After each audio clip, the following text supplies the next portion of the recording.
Hi everybody, this is Agnes from Sediment, and today we're going to taste some exceptional Rieslings and ask the big question: is Riesling ever going to be as popular as it deserves? Around 15 years ago, I read an article claiming that Riesling was the up-and-coming greatest grape variety in the world, and I got really excited about this. Riesling was my favorite grape variety at the time and has remained at the top of my list ever since. It usually offers a light but tight body with high mouth-watering acidity that beautifully elevates the fruit, and yet it rarely feels austere. However, nowadays I notice more austere examples than I recall back then. Additionally, Riesling has a very enticing nose, showing notes of various citrus fruits and spring blossom, becoming increasingly seductive with age. I have never had an issue with residual sugar in Riesling either, as I do not believe that it hides terroir. Of course, there are examples where sugar simply covers the fact that wine itself is quite watery, overly acidic and unexciting. But I have learned to stay away from those blue-colored bottles. Just recently, I tasted Gewachs Riesling from Mosel, which is supposed to be bone dry,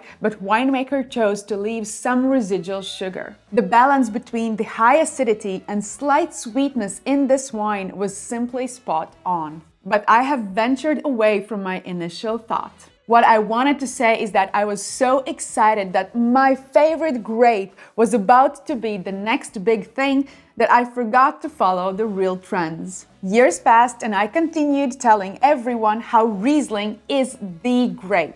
Then at some point my boss, who loved wine but was not particularly involved with it, said that I read that Riesling is done and it's Chardonnay that has made its comeback. Fast forward to 2 years ago at the Masters of Wine Symposium in Wiesbaden, Jancis Robinson herself said on the panel that we thought Riesling would be this big revolution, but I guess I have to accept that it is never going to happen. Is it the tall bottle? Some seem to blame it. Others still point to Riesling's association with residual sugar, and perhaps even more so, the uncertainty about what exactly you're getting when you buy a bottle. Even I have to admit that in many cases, I don't know exactly how sweet wine is going to be. Riesling's heart and soul is German, and perhaps it is their long and difficult to pronounce vineyard names proudly displayed on wine labels. Honestly, I don't know. You tell me. And I know that some of you will jump and defend Riesling, saying that it is popular and it is well loved. That's true, but mostly amongst dedicated wine lovers like us, not necessarily with the general public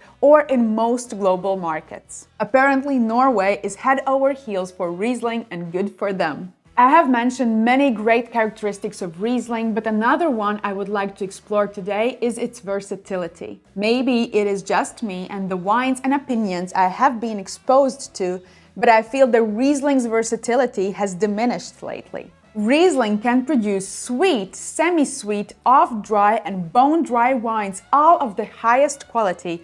It's like a superpower, really. However, nowadays, I sometimes get the feeling that it's either super sweet Riesling that's celebrated or extremely dry Riesling with not much love for anything in between. Earlier, I mentioned that Riesling usually has light body, but you could also find oily, richly textured, and even full-bodied versions, especially from Alsace. Now, those are real treats. The truth is, if Riesling is ever going to happen, it must be now. I see winemakers obsessing over acidity levels, searching for ways to preserve it in their wines. Riesling naturally retains high acidity, even when harvested late in the season. However, it does love long growing seasons, which are becoming increasingly rare these days. Another thing winemakers obsess over, and we wine consumers encourage it, is alcohol levels. Riesling naturally has low alcohol content, and seeing a Riesling at 13.5% is considered high,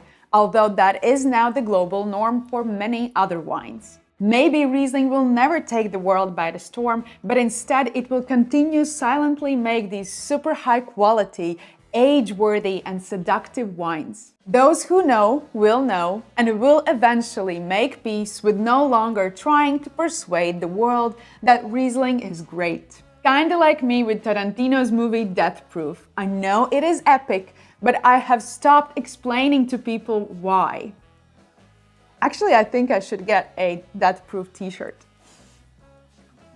So today, let's taste Rieslings from some of its greatest terroirs in the world and just talk, discuss, and see, could Riesling ever be big? Or is it destined to be just like The Who? Everybody knows their songs, but when you ask them who performs them, they have no idea.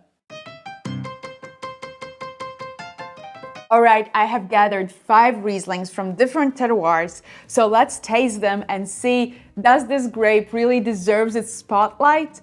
Or maybe it is just destined to stay this niche product reserved only for highly involved wine lovers and wine professionals. Let's start with wine number 1. Everyone must have heard about this wine. It is a Eroica Riesling from Washington State. And we actually are going to have 2 wines from Dr. Luzin involved projects. So this is one together with Chateau Saint-Michel, and the next one is going to be from his own estate, Dr. Luzin in Mosel. Let's start with wine number 1. And because these wines are coming from my own collection, my own fridge actually, some of them are a bit older. So this is 2017 vintage, and I have always told that Riesling can age. Even the most simplest Rieslings, because of their high acidity and quite nervy profile, they can age quite well. And this maybe might not be the most intense on the nose, but it does show some of that floral element, some gunflint even. Dried lemon and lime. The fruit is really pure here. It is kind of bright and zesty. Let's taste it. Here comes the acidity, that kind of mouth-watering, that precise, brisk, marked acidity of Riesling. And this is why I don't mind sometimes the residual sugar in these wines, because here, I don't know, it might be around 10, 15 maybe, grams residual sugar, but it just kind of adds this nice balance to otherwise really high, really kind of nervy, brisk acidity. Similarly with green apple, it has this really high, brisk acid, crunchy acid, but the reason why you love it so much is also because of the sugar, and we do not blame sugar here. So I think somehow sugar has been villainized in wine in general and in Rieslings especially, but I think here it plays really nicely. I think the tension is here, the brightness of fruit is here, beautiful balance between sweetness and the acidity. I will give this wine 90 points. And in the world where we are looking for wines with lower alcohol levels, this one has 11%. And it does not seem watery, it does not seem plain. It actually seems really balanced. Let's move to wine number 2, which is coming from probably one of my favorite terroirs for Riesling, which is Singerriedel vineyard in Wachau. And I have even dedicated a single video to Singerriedel vineyard where I tasted 3 wines from 3 different decades and saw or tasted together with you how this wine, how this grape can develop in the bottle, how it can age. This time we are tasting a really good, high quality producer, Domaine Wachau. So this is Singerriedel Smaragd Riesling 2019. So this is 6 years old wine. And trust me when I say this wine can age another 10, 15 years for sure. All right, so here the nose is much more intense, and it is maybe not as driven by these citrus fruit, by these white blossom, but here like yellow peaches, apricots, yellow plums. It is more stone fruit driven, more yellow stone fruit driven nose. But like you also have some of that spring blossom, that meadow here. And I think there is this really current topic that we talk a lot, and I know you all have really strong opinions as well. It is the minerality in wine. But if there is one wine that can express minerality, like even here, I didn't even think about it, but just smelling, you kind of feel like crushed chalk or crushed, I don't know, kind of wet stones a little bit. So if there's one grape that can express minerality, and that's a topic for another discussion, Riesling is definitely it. Oh my God. Like this really ripe yellow apricot driven nose. I could just smell this wine all day. It's just so intense and beautiful. At the first sip, it seems quite fuller bodied, riper, you know, kind of a bit denser on the palate. But then all these flavors kind of give way to this really high bursting acidity. This is what I love about Riesling. Even when you have the sweetest styles, like TBA, Trockenbeeren Auslese from Germany, even then, these wines tend to finish quite dry on the palate. They rarely feel sticky or unbalanced, you know, or sugary on the aftertaste. And the same here. Even though the nose suggests this is really ripe, kind of character. And the first sip also seems, oh, this is going to be big. The finish is super dry and kind of really focused. And 6 years, if I would have not known the label, I would probably could never say. It feels so fresh, so youngish, so youthful. I will give this wine 93 points. I absolutely love it. All right, let's move to wine number 3, which is coming from really important terroir for Riesling, but often forgotten terroir. It is Alsace. And I don't understand why, but I regularly forget about Alsace. They make amazingly high quality wines, quite intense and perfumed. So let's try this one. By the way, you might associate this name, Trapet, with Gevrey-Chambertin, and this is actually their other project in Alsace. So let's taste it. And another, by the way, postscriptum, this wine is more than 10 years old. So this is 2014 vintage. And it already shows some of that development, some of that evolvement in the glass. It kind of shows that slight hint of kerosene, but it also shows like dried lime peel, lemon, but kind of really intense, like orange blossom as well. Let's taste. So here we talk about completely different animal. So this is fuller, bigger, riper, opulent style of Riesling.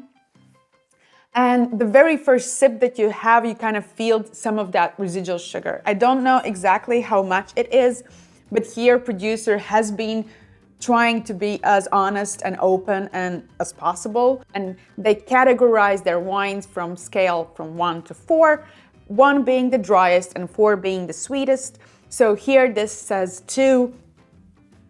But again, I do feel the residual sugar.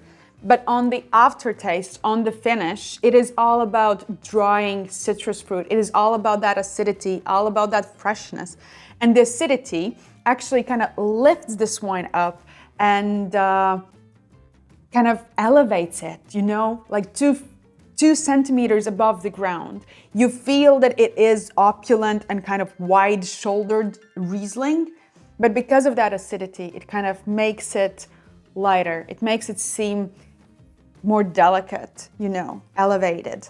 And some of that kind of gunflinty smokiness is also coming out on the nose. And I think this is absolutely beautiful example of Alsace Rieslings.